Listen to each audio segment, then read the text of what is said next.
Welcome back to Beyond the Spectrum. This is Dream sharing our family's journey with autism with you. And we just keep extending the episodes because we're having too much fun with Mikey. And we're continuing from where we left off yesterday. Hi, Mikey. Hello, Dream. It's weird that you're calling me Dream. Well, you've been referring to yourself as Dream the entire day. I know, but you don't have to. You can call me Mom. Well, be ashamed to break that. All right. Let's see. All right. So I do have questions. Do you want to, are you ready for those? Or do you have anything else that you want to share? Well, there's probably a bunch of things, but we're just wrapping it up now. So yeah. I don't know if you guys want a live stream of this or something. But no, if you guys got questions, I'd be happy to answer them. Yeah, if there's any, and I did say that, if there is any more that we missed, yeah, or, some more questions get triggered by listening to this, and you have more, yeah, we can come back. I won't tell you who they're from. Some of them you know, some of them you probably don't, but is there one thing that you'd like those you meet to know about you? To know about me? I suppose not. No, it's not a matter of, okay, so I'm autistic, you should have this mindset towards me. No, it's just a matter of, if you meet me, I will just treat you with respect. I'll talk to you. I'll probably have a great conversation with you, but anything you need to know about me, I'm a Libra.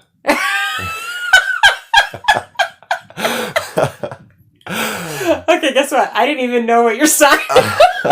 That was totally unexpected. It doesn't mean anything. Okay. All right. Okay. What is the one thing that you enjoy most that you see others don't experience? Can you share one of the gifts that your mom talks about that you experience that you wish others could also experience? So I guess the difference, are you aware of something that maybe is solely yours because of your autism that we maybe don't have because we're not? Yes, I am in love with the rewind button. Okay, but so am I. And so is Sam. No, it's I have an obsession, so to speak. Yeah, you're very aware of this. But I remember when we used to have TV, we don't now. We just have YouTube and other things now.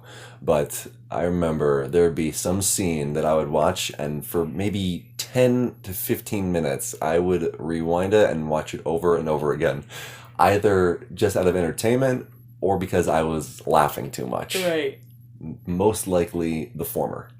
The latter would be a little more on the rare side. But yes, that is definitely something that I will try to keep to myself. Okay. If I'm watching TV by myself, I will make sure. If I'm watching TV with everyone else, I will not rewind it any more than 3 times. So you think that's kind of, okay, so that's kind of an interesting point you just made. That you're at the point now, I mean, I know this already, so I'm just saying this for other people. Yeah. You're at the point now where you realize some things that you really want to do are like socially kind of awkward, and you'll be like, okay, I can suppress that until like, I'm just enjoying this by myself, and I can rewind it 1,000 times. So that's interesting, because I think there's some people that are on the spectrum that don't have that kind of like intuition or awareness just yet. I didn't have it for the longest time either. Okay, so when was that? When did that happen?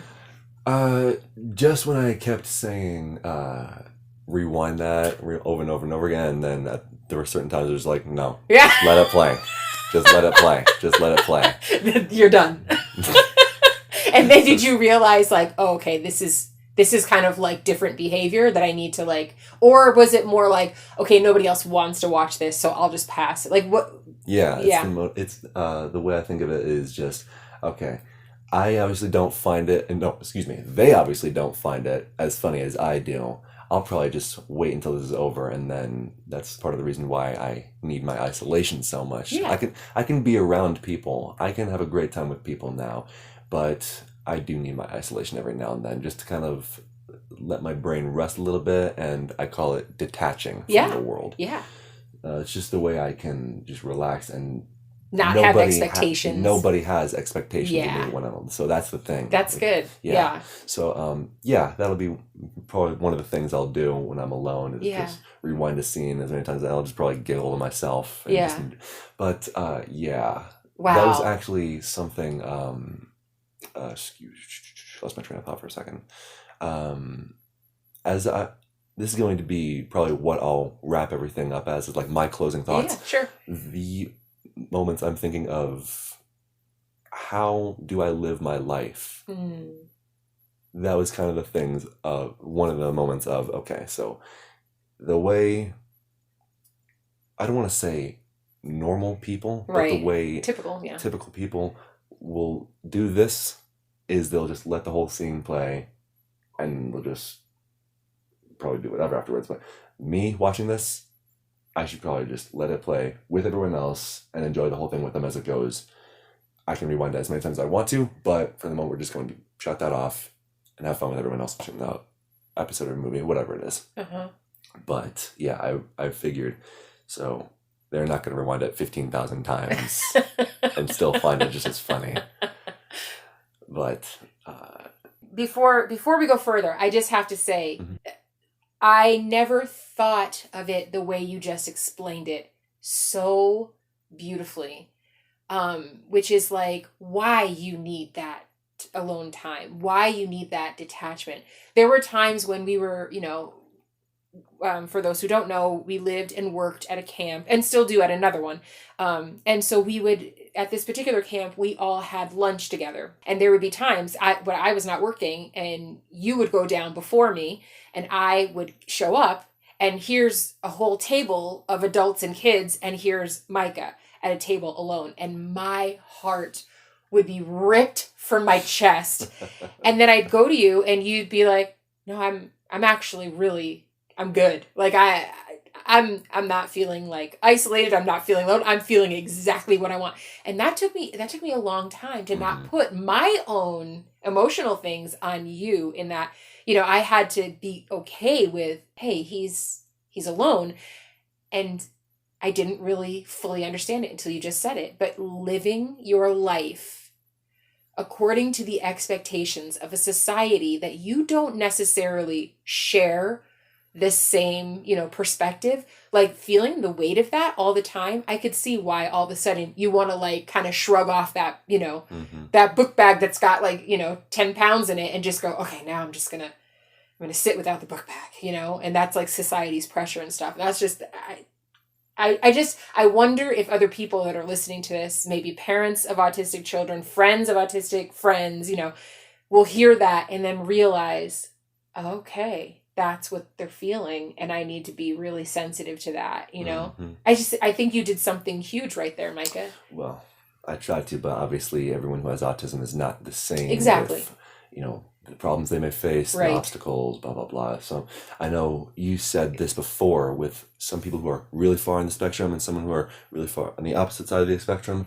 There would be people, there would be kids maybe frustrated with something and they'd start hitting a table or they'd start pinching themselves or probably scream. I was on the side for the longest time where I would just hide and I would just bawl my eyes out. Yeah. So it's obviously different for other people. Right. But yeah. But the feeling maybe is the same, and just the expression of that may be different. Maybe the one coinciding emotion with all of it is maybe just frustration. Yeah, frustration. Yeah. Because I remember hiding in a corner and I remember just being probably angry with myself, angry at where I was, or maybe even angry that I couldn't be like everyone else. Yeah. So that's hard. For me as a mom, that is hard to hear because I know that you experienced it and there's nothing that I can do. I can try to comfort you. I can try to tell you things, something that you said 2 episodes ago when we first introduced you was you said, oh, I know you hate when I say this, but I'm a slow learner. And the reason why I don't like that is not because you're a slow learner, because you may learn at a slower pace. The reason that I don't like it is because sometimes you don't say I'm a slow learner. You say I'm slow. And I feel that's different. I feel like the connotation there is saying like I'm incapable To me, that's what it feels like. Maybe it's not. To you, maybe you're like, it's kind of the same thing as like, hey, I'm sitting alone at the table, I'm fine. Maybe to you, you're like, hey, I'm slow and I'm fine, you know? And I feel like it's fine that you feel that way, but I think what you have to be aware of is the way that society views that. So if you present yourself as like, quote unquote, slow and don't qualify it with, you know, I just learn a little bit differently, you know, then they tend to put you in a different category. And that's what I'm always very cautious of. Okay. So I liked that last one that you shared, which was, do you have any gifts that you experience that you wish other people could experience? Any gifts that I have? That's an interesting question because I'm not sure. Other than the fact that I remember things from my past a little more clearly. Yeah. I remember there were times I was maybe 2 and 3 years old. I remember asking people at some point in their life saying like, what's your earliest memory? Yeah. And sometimes they'd say they're like 5 years old and something like that. But that being said, while I can remember things from my past very clearly, there are things that some people could tell me and I'll need them to explain it maybe like 3 times until I finally remember it and won't forget it. So yeah, that is one of the reasons why I thought I was a slow learner, is because it does take a bit of experience and a little while, but I can get it. I'm understanding what you're saying. Mm-hmm. I also wonder if maybe you learn, you know, we all have different types of learning. So I wonder for you, if you were just, you know, some people teach things in a different way that's not your best learning method. So I wonder if maybe, I know I'm being defensive. I know I'm like, no, I refuse to believe that you're a slow learner. Because I don't. I've seen you grasp things faster than other people. It's just usually by a different method, you know? That's why in school, a lot of people say that their least favorite subject is math. I remember in school, I actually loved math. Yeah. I actually liked the way formulas were working together for a very long time. But it was just like, okay, so here's the problem. Here's the way to fix it. Right. Can you fix it? Yeah. Now you know what to do. Okay. Right. So I guess to sum up that question, I'd just be like, if you can develop a passion for what it is that you're learning, then you can learn it a lot quicker. Yeah. I agree. Mm-hmm. I think that's perfect. Definitely. Okay, here's another one, and it's a long one, so let me just read. When did he have that realization that he could achieve goals for himself in life that he sent his mind to? What triggered it? And how did he manage to overcome any mental and or emotional obstacles that might have felt insurmountable previously to him? Like, what triggered the change from it's all too hard and impossible to I can do this. I'm intelligent and I just think differently. I ask because my son is autistic and he always puts himself down. He always says he's so far behind everyone else, and that alone makes him feel incapable and helpless. And so he sets his goals low, even into the future, and often just gives up because what's the point? So I guess I would love to know what he felt were pivotal moments and why. So I remember when I was younger, video games were my passion. Mm-hmm. But there would be certain moments in a video game where I felt intimidated because it was a new pattern, basically. Mm-hmm. So I remember at one point, maybe I would ask my brother to take over for me, and I would just watch him play, and then I'd take it back, and I'd get through the rest of the game. But maybe it wasn't the fact that it wasn't even hard. It was just the fact that it was all like so big and so new that it was just, I can get through it, but I just don't want to. Or maybe it was just, I'm not getting through it. I don't want to get through it at all. Mm-hmm. So I remember playing Super Mario 64 on the Nintendo. Yeah. There with that giant dog attached to the chain. Yep. It used to scare me so badly. But I remember watching a SpongeBob episode once more. And one of the characters, in just like a really stressful moment, just said, "Enough, I'm not taking this anymore." And I just remember in that one moment being all like, huh, that was really cool. Like having that strength and just being like, okay, you can push me around all you want. I'm going to break and I'm not going to take it anymore. I remember going to that exact same level, and there was the star behind the cage when I just had to set the dog free. Yeah. I remember just walking around. I was just like, I am done with this. I am done feeling like I can't do it. I'm Yeah. done being afraid. Wow. So I did it. 30 seconds afterwards.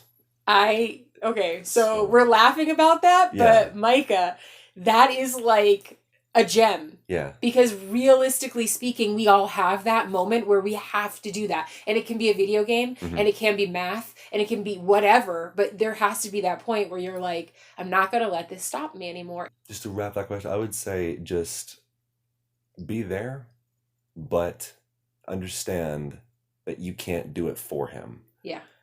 He has to learn to do it himself. Yeah. He has to have that mindset of, I can do it. Yeah. Because you're autistic, so what? Yeah. People look at me, someone with autism, and they say, I would never have known that you're autistic. So Mm. they need to have that mindset, and they need to have the people surrounding them telling them you can do it. That's right. But the biggest step is telling yourself that you can do it. Yeah. So that's basically my answer, is just be there no matter what, but he will do it himself. Yeah. I love it.